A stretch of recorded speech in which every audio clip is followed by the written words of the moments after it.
Viewers, আশা করি সবাই আপনারা ভালো আছেন। তো আজকে আপনাদেরকে দেখাবো আমি গিগাবাইট H510M H সিরিজে কী করে প্রসেসর ইনস্টল করতে হয় এবং কী করে লাগাতে হয়, কুলিং ফ্যান কী করে লাগাতে হয়, কোন নিয়মে লাগাতে হয়। আশা করি যে এই ভিডিওটা শুরু থেকে শেষ পর্যন্ত দেখলে আপনি নিজেই লাগাতে পারবেন নেক্সট টাইমে। তো যাই আমি কথা না বাড়াই আমি চলে যাবো ফার্স্টে মাদারবোর্ডটা আনবক্সিং করবো এবং মাদারবোর্ডের ভেতরে কী কী থাকে, ফার্স্টে কী কী থাকে। মাদারবোর্ডের ফার্স্টে পাবো আমরা কিন্তু একটা SATA কেবল 2 পিস থাকবে। এটা অরিজিনাল বোর্ড হলে অবশ্যই করে আপনি 2 পিস SATA কেবল পাবেন ব্ল্যাক কালারের, ঠিক আছে। চলে গেলেন, তারপরে আমাদের কিন্তু মাদারবোর্ডটা ঠিক এরকমভাবে রিপ্যাকিং করা থাকবে। এখানে অবশ্যই স্টিকার মারা থাকবে সুন্দর করে ইনটেক সিল করার মতন। আর এটা যদি কেউ তোলে নেক্সট টাইমে তাহলে আপনি বুঝতে পারবেন। অবশ্যই করে আপনি যেখান থেকে নেবেন জিনিসটা, প্রোডাক্টটা অবশ্যই করে দেখে নেবেন।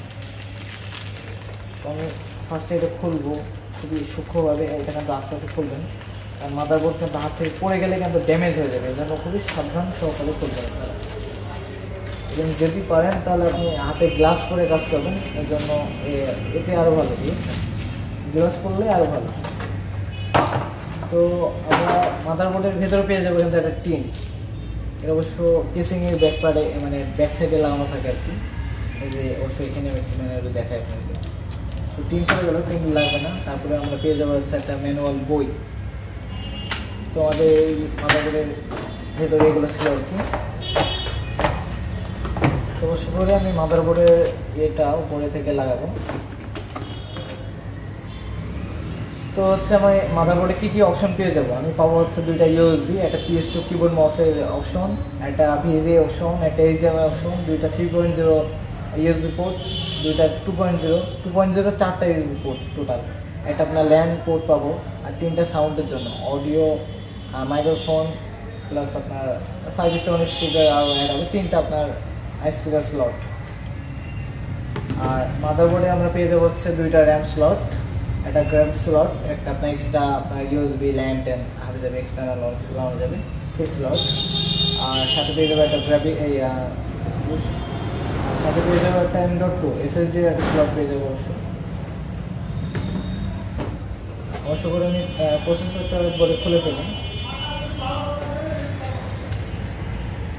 আমরা যখন প্রসেসরটা গ্যাস কিনবো তখন অবশ্য করে লক্ষ্য করে নেবো, মানে খেয়াল করে নেবো যে আমাদের প্রসেসরটা ইনটেক আছে কিনা, ঠিক আছে। অবশ্য করে দেখবেন, কারণ এখন অনেকেই কিন্তু প্রসেসরটা রিপ্যাকিং করে আপনাকে দিয়ে দিতে পারি এরকমভাবে, আমরা বুঝবো না তখন।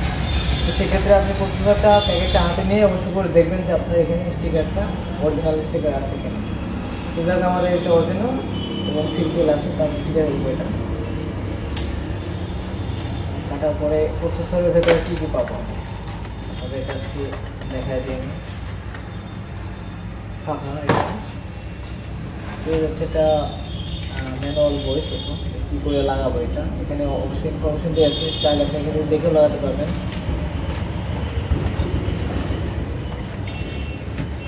তারপর হচ্ছে একটা ইন্টেলের ফ্যান পেয়ে যাবেন, ঠিক আছে। এটা অরিজিনাল ইন্টেলের ফ্যান।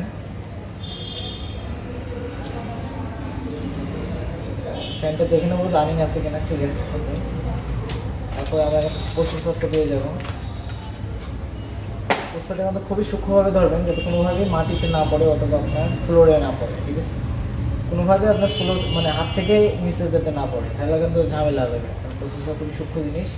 তো এটা হলো আমাদের প্রসেসর, আর এই হলো মাদারবোর্ড, ঠিক আছে গ্যাস। তো এটা সামনে নিয়ে আসতে হবে, ঠিক আছে, না তো দেখাতে পারবো না। মাদারবোর্ডের ওপরে কিন্তু একটা সেম এরকম একটা কভার দেওয়া থাকবে, অবশ্য করে কভার দেওয়া থাকবে। তো কভার দেওয়া এটা এই অবস্থায় থাকবে, সমস্যা নেই কোনো। তো আমাদের যে লক আছে, ঠিক আছে, প্রসেসর ইউনিট খোলার জন্য এখানে লক আছে। লকটা চাপ দিয়ে আমি কিন্তু ডান দিকে হালকা টান দেবো, টান দিয়ে এটা তুলে দেবো, আমাদের কিন্তু আনলক হয়ে গেল। তারপরে আমি এটা কিন্তু তুলে নেবো, ঠিক আছে। তো এটা হলো আমাদের প্রসেসর ইউনিট। খবরদার এখানে জানি হাত দিবেন না, মানে ভুল করেও এই পিনে কখনো হাত দিবেন না, আপনারা হাত দিয়ে স্পর্শ করবেন না, ঠিক আছে। হাত দিলে কিন্তু আপনাদের এখানে যে সূক্ষ্ম পিন আছে, তো ভিউয়ার্স ভুল করেও এই পিনের ওপরে কিন্তু হাত দেওয়া যাবে না, কারণ এখানে খুবই সূক্ষ্ম পিন আছে। পিনে হাত দিলে কিন্তু আপনার মাদারবোর্ডের পিনটা ড্যামেজ হয়ে যাবে, কারণ আপনার মাদারবোর্ডটা কিন্তু টোটালি রিজেক্ট হয়ে যাবে। তো ভিউয়ার্স এটা হলো আমাদের প্রসেসর, ঠিক আছে। তো প্রসেসরটা ইনটেক করা আছে, প্যাকেট করা আছে এখনও। তো প্রসেসরটা ফার্স্টে আমি বের করে নেব, প্রসেসরটা বের করে নেব এবং আমরা খেয়াল করে নেব প্রসেসরটা কত কি গিগাহার্টজ, কত পয়েন্ট i3 কিনা, আমি যেটা নিয়েছি কিনা ওটা কিনা। তো ভিউয়ার্স দেখেন এটা হচ্ছে ইন্টেল আর কোর i3 এর 10 জেনারেশন, ঠিক আছে। এবং প্রসেসরটা লাগানোর আগে আপনারা অবশ্যই করে খেয়াল করে নেবেন, অবশ্য করে খেয়াল করবেন হচ্ছে দেখেন এখানে একটা গ্যাপ আছে, দেখছেন এখানে কিন্তু একটা গ্যাপ আছে, এই দুই সাইডে কিন্তু দুইটা গ্যাপ আছে, কিন্তু দেখেন আর কোথাও কোনো গ্যাপ নাই। তো আমরা লক্ষ্য করবো এবারে মাদারবোর্ডে এই ইউনিটে চলে যাব।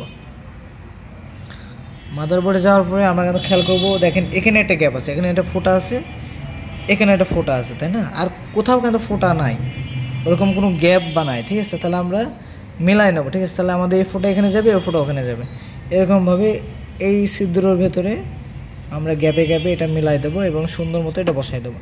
এই যে আমার প্রসেসর কিন্তু সুন্দর মতো ইনস্টল হয়ে গেছে। তো ভিউয়ার্স আমাদের প্রসেসরটা কিন্তু সুন্দরভাবে ইনস্টল হয়ে গেছে। একটু যদি এদিক ওদিক হয় সেক্ষেত্রে কিন্তু আপনার পিন ড্যামেজ হয়ে যাবে, সেক্ষেত্রে মাদারবোর্ড আমরা কিন্তু ড্যামেজ বাতিল হয়ে যেতে পারে। অবশ্য করে সতর্কভাবে লাগাবেন, যদি নিজে লাগাতে না পারেন সেক্ষেত্রে কোনো টেকনিশিয়ান দ্বারা আপনি লাগাবেন অবশ্য করে।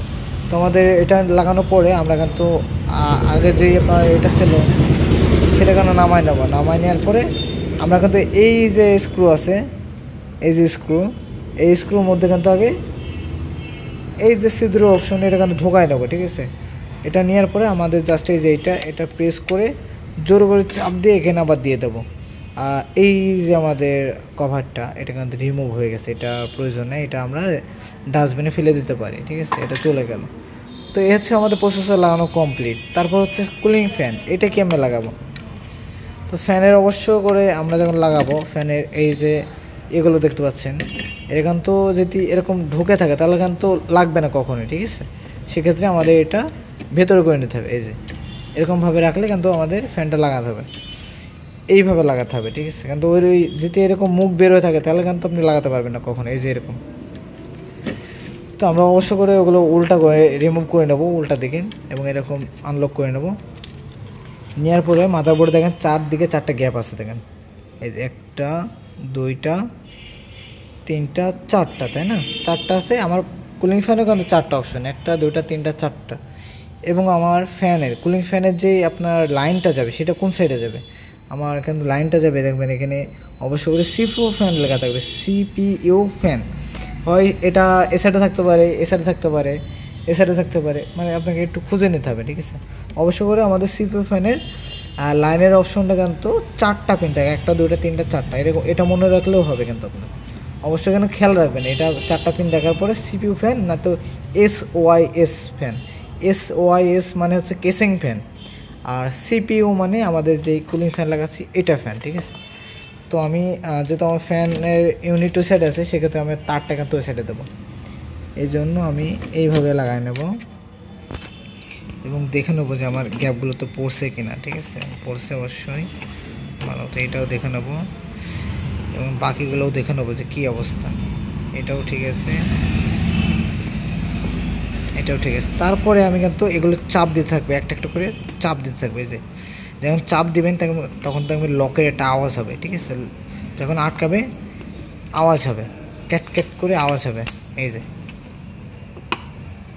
কিছু কিছু আওয়াজ হয়, কিছু বেশিরভাগই আওয়াজ হয়। আওয়াজ হলে ভালো লাগে অনেক, যে অ্যাকুরেটভাবে জেনুইনভাবে লাগছে। তো আমাদের ফ্যানের যে তারটা, এই যে আমি তো বললাম আপনাকে অবশ্য করে খেয়াল করে লাগাবেন এটা। তো আমাদের ফ্যানের ইউনিটটা হয়ে গেছে। তো আজকে আমরা দেখালাম আপনাদেরকে কি করে আপনি প্রসেসর লাগাবেন, ইনস্টল করবেন এবং কুলিং ফ্যান ইনস্টল করবেন, ঠিক আছে। অবশ্যই দেখে নেবেন যে ফ্যানটা টয়েন্টেডভাবে লেগছে কিনা।